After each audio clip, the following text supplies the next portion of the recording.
and welcome to RIT SportsZone. I'm John DITULLIO. And I'm Emily Clark. Over the years, Wayne Wilson has had success rotating his goaltenders while trying to find a winning combination. Now, during the 2008 season, Louis Menard and Jared DeMichael split time and combined for 23 victories while leading the Tigers to the AHA tournament semifinals. However, last year's rotation of Josh Watson and Jordan Ruby fell well below expectations. Both goaltenders, and the team for that matter, struggled throughout the year, finishing below .500 for only the second time in 8 seasons at the Division I level. Well, the offseason brought change to the position, and as Gene Battaglia discovered, for now, the starting spot is a one-man show.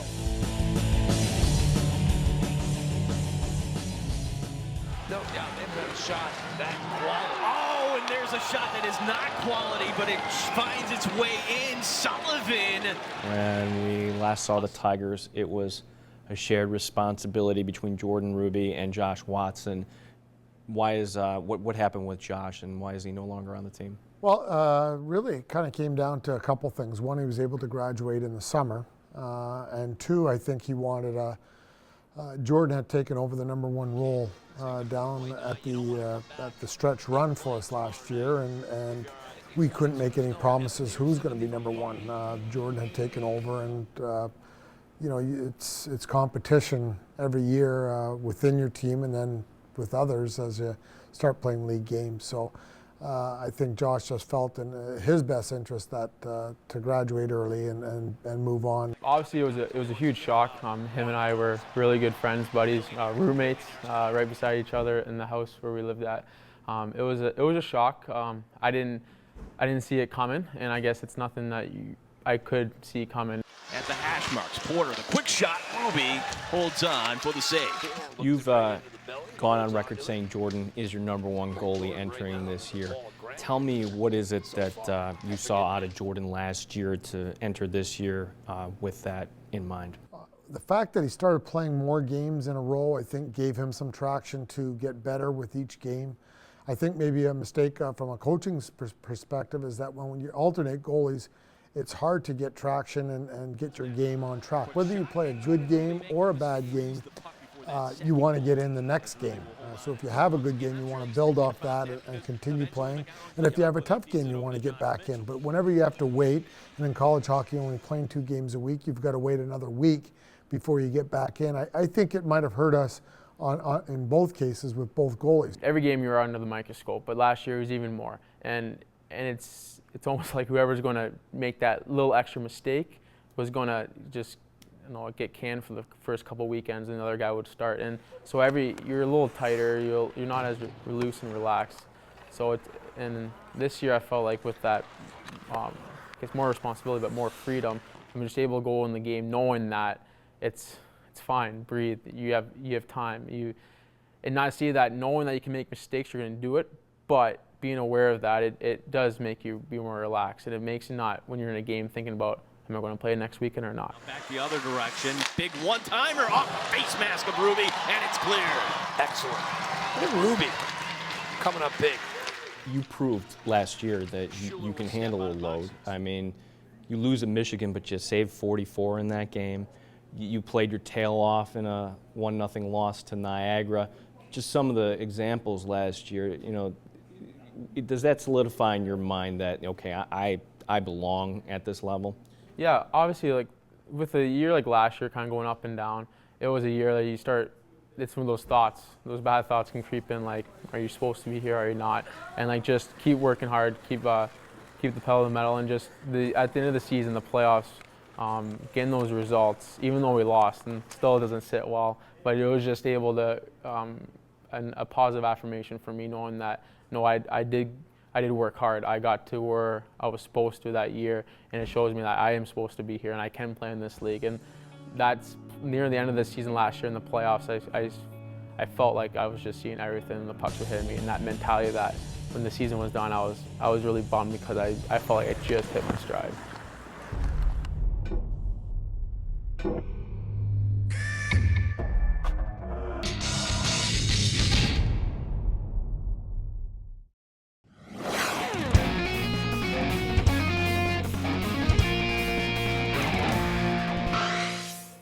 Welcome back to Sports Zone. The Tigers returning 19 players from a year ago as the puck dropped on a brand new season. Jordan Ruby and the Tigers facing off against Colgate in the opener as RIT began its final season at Ritter Arena. First period, it was RIT who struck first. Tigers with a 5-on-3 advantage, and senior Ben Lynch puts home the rebound to give RIT a 1-0 lead. Picking up in the second, things unraveled for the Tigers. Greg Noyes with the giveaway, giving Mike Borkowski the easy goal, 2-1 Raiders. Just 42 seconds later, the Tigers' Darcy Murphy centers to Andrew Black. The Raiders would add another in the third as they skidded to a 4-1 victory over RIT. 2 days later, the Tigers faced off against Michigan in front of a sold-out crowd at the Blue Cross Arena for Brick City homecoming weekend. It was a disastrous first period for RIT as the Wolverines overwhelmed the Tigers early. Phil DiGiuseppe with one of his 2 goals on the night. Michigan built a 4-0 lead after one. Second period, the Tigers came alive on the power play. Mike Kolovecchia goes top shelf for the pretty goal. It was 4-1. After goals by Ben Lynch and Matt Garbowsky, the Tigers were on the power play again, and Nolan Dakota gets the equalizer, tying the game at 4. Under a minute to play in the period, Evan Allen fires it at the net, and it gets by Jordan Ruby to put the Wolverines up 5-4 after 2. In the third, RIT thinks they tied it again as Ben Lynch thinks he scored. However, it was determined that the puck hit the post but never crossed the line. Later in the period, Michigan put the game away as Tyler Mott scores. The Wolverines added an empty netter and escape with a 7-4 victory. With more, here's Sports Zone's Melissa Bromley. Despite being down 4-0 at the end of the first, the RIT Tigers showed tremendous resilience, battling back in the second and tying the game at 4. However, the number 11 Michigan Wolverines proved to be too much for the Tigers here at Blue Cross Arena. Lynch down low. Back up top. Shumway flings it to the net. Never got through. Lynch the blast. Deflects. Why did he tie? We are tied. That Michigan lead has evaporated. Coming into the game, what were you expecting, considering last year you guys were at Michigan's homecoming and this year having them with a chip on their shoulder? Well, they're a very intimidating roster to look at. Knowing a lot of the recruits, they're obviously great players in their own right. I don't get too nervous before games, maybe anxious or excited about games, but I was a little nervous before this one. Well, you know, we know they're a good team. They're up at the top of the rankings every year, and they bring in good recruits every year. So, I mean, we played them last year. We knew what they had, and they brought in some good guys this year, and we knew they were going to be a good team. We were excited to play them. We know Michigan's a great hockey team every year. They make it to the tournament pretty much, and they're a storied franchise in NCAA hockey. So we were expecting their best, and from our standpoint, we were looking to hold them off for a bit, and then you know, take the pace to them. Here we go, 2-on-1. Quick shot and a goal, and it's 4-1. Can you talk about the first period and how it might have been a bit overwhelming for the team? Yeah, it was definitely not the start we wanted. They're a good team, and I didn't think that we actually played that bad. We made a few mistakes, and they capitalized, and that's what's going to happen when you play against a highly skilled team. Normally, if you make 5 or 6 mistakes, you give up 1 or 2 goals. Tonight, 5 or 6 mistakes led to 5 or 6 goals. It was just a weird game that way. I was happy with the way we played in the first. Was not obviously happy with the result, but really proud with the way the guys played. And to bounce back like that was significant, I thought. What did your goal do for the team in the second period and the overall game? Being down 4-0 isn't easy, and all the boys in the dressing room, we were all looking for that first goal, try to open up the floodgates here, get the goalie a little bit nervous. So we got stuck in our own end. I grabbed the puck down low, and I just saw ice in front of me, and I just started moving forward with the puck. I saw a defenseman that looked like he could be had. I took a chance on it, and it worked out. Puts it in! Michael Kolovecchia! That's some NHL-style talent for you. Tigers are on the board. It's 4-1. Even though the power play is over, the Tigers are applying some pressure here. Right out in front of the goal! And it's 4-2! What was it like in the second period, generating all those chances and getting back in the game? I was really proud of our guys, you know, the effort and everything. They battled back. We got one, and then the second one came, and then they just started coming, and it was fun to be a part of. What was exciting? It was kind of like trying to break down a door. It's keep pushing, keep pushing, keep pushing, and the excitement and all the fans and everything kind of snowballed into an event that was pretty exciting on the bench and exciting for the entire game. You scored the 4th goal tonight, the tying goal. What was going through your head? Quite honestly, there's just noise. the puck went in. I really couldn't tell you how it happened, to be completely honest with you. I know I hit it out of midair, and then the place erupted, and my mind just went blank. It was actually, it was pretty cool. Would have been nice to have got it in a winning effort, but it's definitely one of the better goals I've scored in my career for sure. Despite the loss tonight, you guys came back from a 4-0 deficit. What does that say about the character of the team? Well, it's a big builder, and now it definitely raises the bar for us as a team, and we know that we can put pucks in the net. So we're going to hold ourselves to a higher standard and make sure that hopefully we can come out and limit our mistakes and ensure that we don't get behind the 8 ball, and then we can kind of propel ourselves forward from there. The RIT women's hockey team split a pair of games with Vermont during Brick City weekend. First period, RIT on the power play. Celeste Brown scores her second goal on the year to give RIT a 1-0 lead. The Tigers controlled play from start to finish. Courtney Kunachika scored twice, including this laser that found the back of the net. Allie Binnington stopping 33 shots between the pipes. RIT shuts out Vermont 6-0 in Game 1 before losing Game 2 5-2. Well, there's still more ahead on this edition of Sports Zone. Later, we'll take you on the mighty Genesee to meet the most vital part of RIT's crew team. You're watching RIT Sports Zone in high definition.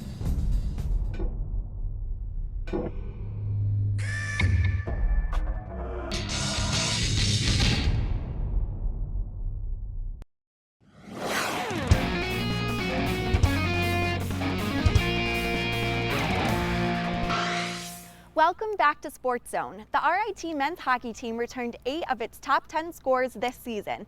Included in that mix is the lineup of Brad McGowan, Matt Garbowsky, and Dan Schuler. The Tigers leaned heavily on this group last year, and as Gene Battaglia reports, if RIT plans to get back to the top of the conference, they'll need their top line to produce even more this season.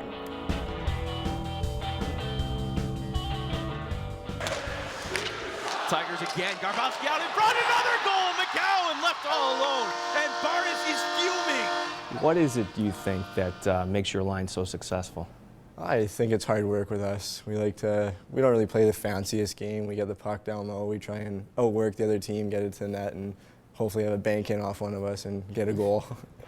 Garbowsky finding McGowan, walking in, McGowan, oh, and Schuler puts it in! How long did it take for you to get acclimated here, Dan, being the young guy on this line? It's probably about half the year, I guess. So I finally ended up with them, and I don't know, I guess we kind of clicked a couple games after that. We have pretty good chemistry. They're easy to play with. You were 11-6-3 when Brad had a point, and when Dan had a point, 9-3-1. It's not an accident. It certainly is something that if you guys are producing, that's going to lead to great things. Do you feel any more pressure? Not really, no. I think we're just going to go about our jobs and play it out. I know everyone, this whole line brings intensity to the game, and we just look forward to playing. Shot! Yeah. You might have snuck up on people last year. Do you fully anticipate, like this year now, when teams are game planning against the Tigers, that that you're going to see a lot of the top defensive pairings against your line? Yeah, I think we definitely like that, though. We like to play against the top guys on other teams. We're not always so worried about scoring goals. We like to shut the other top line down in the other team and then go to work ourselves after that. I like the pressure. I want to be the top guy. I want to be the one, if we're down a goal, goes out there. If we're up a goal, goes out there to stop the other team. I like that. It makes you feel better about yourself. It makes you work harder on and off the ice.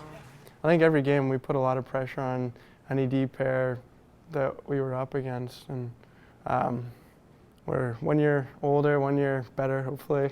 I don't see why we shouldn't be able to improve on that. Yeah, because anytime we get stuck over there, if we can bring it over here, he can always one-time here, okay? Or do exactly what you did. You start walking it down. If you see him, Garbo. It's not too often you have a line like McGowan, Garbowsky, and Schuler that's coming back. What's the potential for this line? Well, I think we have a lot of potential, that line in particular. When you look at them last year, 2 sophomores and a freshman, I thought they were one of the more dominant lines in our league, and a line that we felt could play against anyone. So now that they're a year older, and I think as they accept and more responsibility and I think continue to grow, I think it can only be better. And I like what we have coming up behind them. And B, because GARBOWSKY going in as a goal. Matt GARBOWSKY with the goal, and the Tigers lead 2-0. What's got to happen, do you think, for this team to get back to the tournament? I don't think you can really just say one thing, but you know, the team just really has to come together and work as a team. I think is the big thing, like getting the freshmen in right away, you know, getting them acclimated with the game. Seniors, juniors leading by example, and you know, just trying to get chemistry through the lines, the defense, get a hot goalie. I mean, there's a number of things that have to come together, and I think we do have the team that can put it together, and we're excited to start the year. Shot by McGowan, gets blocked. Rebound right out in front. Oh, what great work by the Tigers. 2-1 RIT. Oh, you gotta love RIT. Unfortunately, through 2 games this season, RIT's top line hasn't taken the ice together. Winger Dan Schuler is being held out with an eye injury, and there is no word on when he'll return to the lineup.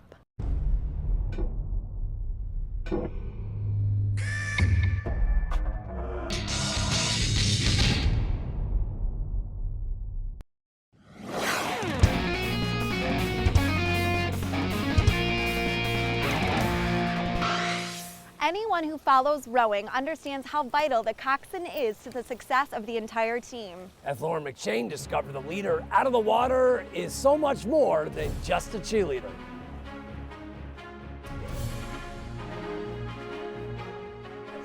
So, let's see you build it here in 2 over 5 strokes. This is 1. How long have you been involved in crew? I've coxed for 8 years. I coxed for 4 years in high school on our women's team. And then I went to Boston University for a year. I got recruited to the women's team, had a good time with the team, but then decided that it was a little bit too intense for me, decided that BU wasn't the right place for me, transferred to RIT, and the men's team needed a coxswain, and I figured, why not? Let's try something new. What is the role of a coxswain?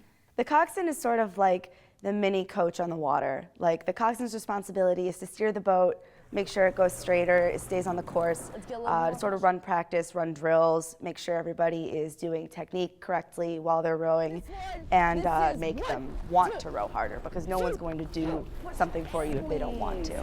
Push, squeeze. That's how you're coming out, Bruno. How do you prepare for a race? I look at the race course and see if there are any big important turns. Like Head of the Charles is in 2 weeks, and that's one of the biggest and most difficult courses that a coxswain can steer, because it's like bendy, there are a couple 90-degree turns, there's a huge 180-degree turn, and that's not that easy to do. 23.5. You were at 22 before. I need you at this mid-20s rate. The training is more on the mental level rather than the physical level, because we're the brains of the boat, basically, because the rowers are facing backwards and they have no idea where they're going. So part of the training of the coxswain is to keep your wits about you at all times, know practice, know how many meters in you are, know where the other boats are on the course. So we have to do all the thinking for them, so it's all more the mental side rather than physical things. There's that set. All right, let's take a 5 to build in 2. This is 1, push. How does climate and time of day affect your performance? I'm going to say that for the first 20 minutes of practice, it's very dark and very cold, and I'm not awake yet because it's 5:30 in the morning. So I'm sort of on autopilot. I've been doing it for long enough that I sort of know the calls to make. I know where I am on the river, and I know how not to crash into anything, and sort of keep everything going without actually having to like really think about it. Do you feel like your role is overlooked by people who don't know a lot about crew? When I tell people I'm a coxswain, most of the time they're confused, and then I tell them that I'm the little person in the back that screams row, and then they sort of know what I'm talking about from like TV and other stuff like that. But then I tell them further that I have a little microphone and I tell the guys what to do, and then they say, the guys, well, you're on the men's team? And I say, yeah, because it's not really a special thing in the coxing world to be a female coxswain on a men's team, because typically women weigh lighter than men do, so in theory the boat will go faster with a lighter coxswain. On the collegiate level and in high school, it's not uncommon to see a female coxswain in a men's boat, and sometimes you'll even see male coxswains in girls' boats, but that's a less common thing. Do you feel like you're helping to break that stereotype that coxswains are only cheerleaders for the team? I hope to do that. I mean, I don't want to be just a little person in the back that screams row. Without me, they wouldn't know where they were, they wouldn't have motivation, and without them, I wouldn't be able to go, and I wouldn't be able to have a team to motivate. So it's sort of like a yin and yang type thing, and I want to let people know that I'm not always angry all the time. Like if you look at me in the boat, I'm pretty like I've always got the furrow on and I'm just screaming at people. But off the water, we're still a team, and it doesn't matter that I'm the coxswain, I'm just a teammate. 10, next 10.